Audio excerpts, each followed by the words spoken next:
Hello everyone, my name is Tomasz and this is my cs50 web course pizza project. Let's start by creating an account.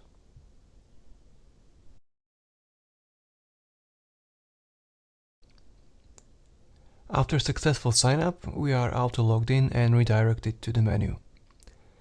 I wanted to design the menu interface somewhat elegant, yet as simple and digestible as possible, so a customer wouldn't get any unnecessary visual distractions. For the responsiveness, I implemented a wrapping CSS flexbox and collapsible navbars. Now for the restaurant menu. Some meal types come only in one size variant, others come in small and large variants, and subs have the possibility of adding extra cheese. For clarity, each option is represented by its own price line and cart button. Now let's add a few meals in our cart. And let's also have a pizza. In this restaurant, you have to design a custom pizza by selecting up to 4 toppings. If we select one more, we get yelled at, and the last one that we checked gets unchecked.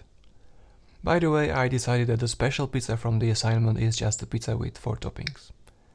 Now add pizza to cart, make sure to choose the form and size, and the Neapolitan is just a fancier word for regular pizza. Now add to cart, success notification pops up. So let's make another one. And now, if we try to add a pizza that already exists in our cart, we get informed about the conflict and new pizza is not added to the cart duplicitly. We will see why in the My Cart page. My Cart is simply a list of our selected meals, represented by the exact name of an item, including its meal type, pizza form and size variant if applicable, unit price, number of portions, and the total price for the number of portions. We can add more portions. This is why pizzas or menu items cannot be added to cart duplicitly. Remove them, but not below 0, or remove the meal from the cart altogether. Whatever change we make, the cart total at the bottom gets updated. So when we are ready to place the order, just click Place. Here we have the last chance to reconsider our choices and either go back or definitely confirm the order. After confirmation, we are redirected to My Orders page. Naturally, my cart is now empty. My Orders is an overview of all the orders made by a customer and also a place to check the status of the orders. Every new order has the status of pending, which can be changed by the restaurant staff to accept it. So let's log in a staff account.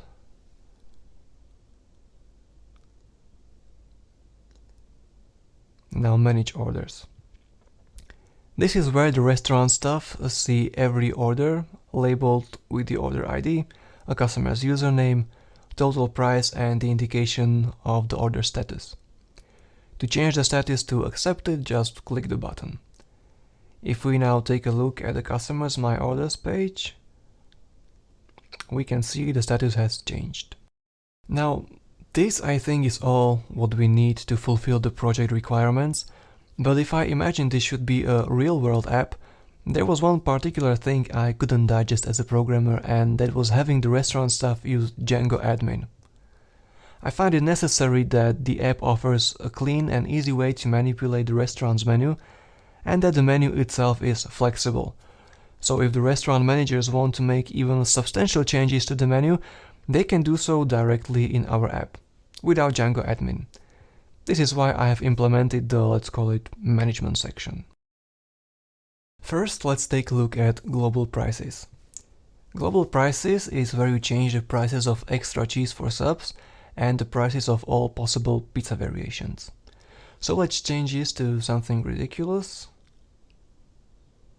Hit save, and now menu, subs. Now, this is the new extra cheese price. Add to cart, and now pizza. See, the prices are updated. If we add this one to the cart, the cart contents are saved on the database, so there are some older cart items. Here we're buying the pizza and extra cheese add the updated prices, but without changing the prices of the items that have already been placed in the cart before we change the global prices. Now let's take a look at the menu manager. This section provides the restaurant staff with vast control over the menu. First, we can manipulate the meal types. So let's create a new meal type of soup, make it single size, and mark as available. It turns up in the list, also here in the navbar, and in the menu as well. Now let's edit the existing meal types.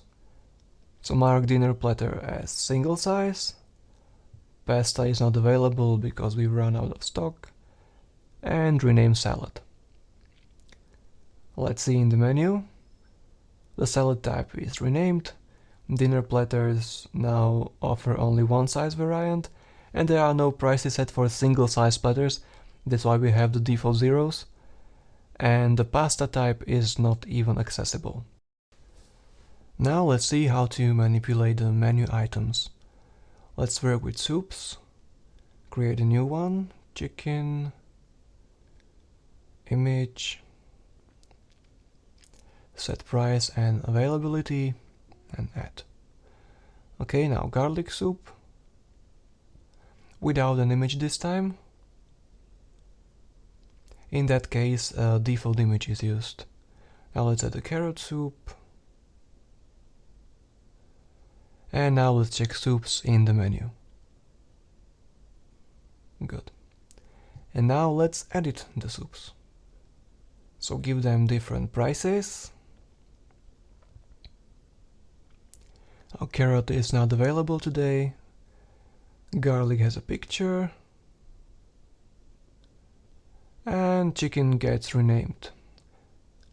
Save all. Update it. And now let's delete stuff.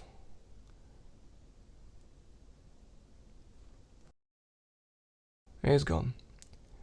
And if the restaurant will no longer offer soups, we can delete the entire meal type.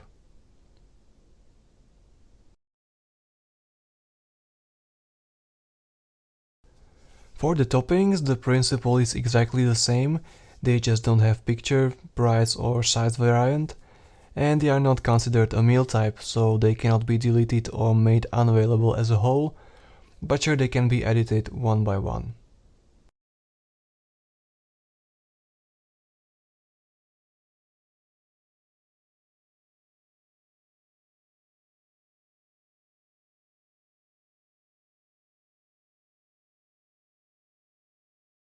Well, that's it. Thank you for watching and have a nice day.